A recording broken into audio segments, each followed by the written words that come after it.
Caruurey ma maqasheen sheekada faraskii xilka qabsaday xikmad iyo isbeddel. Waxaa jiray faras la odhan jiray Faarax Qurxiye oo ku noolaa magaalo la odhan jiray qashin badan.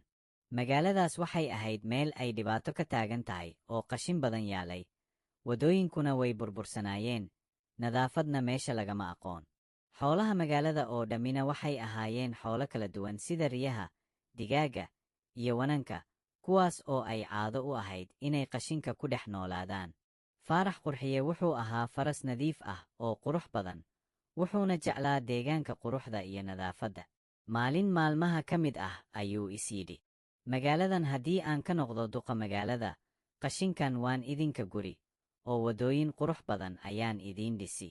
Olole doorasho, ballanqaad iyo rajayn ayuu bilaabay. Faarax Qurxiye wuxuu bilaabay olole doorasho oo weyn.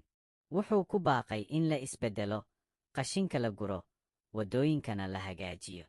Xoolihii kale ee magaaladu waxay ku mashquuleen dhegaysiga ballanqaadkiisa oo waxay ku yidhaahdeen, haddii aad sidaas samaynayso, waxaan kuu dooran doonaa duqa magaalada.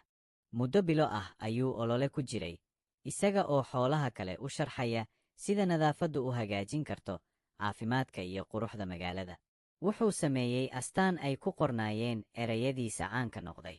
Qashinku waa cadaawaha horumarka, nadaafadduna waa saaxiibka caafimaadka. Guushii doorashada iyo isbeddelkii magaalada. Ugu dambayntii, Faarax Qurxiye ayaa loo doortay duqa magaalada.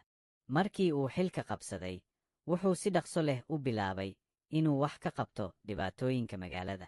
Wuxuu sameeyey waddooyin cusub oo nadiif ah, meelo qashinka lagu ururiyo oo nidaamsan, barnaamijyo nadaafadda kor loogu qaadayo, olole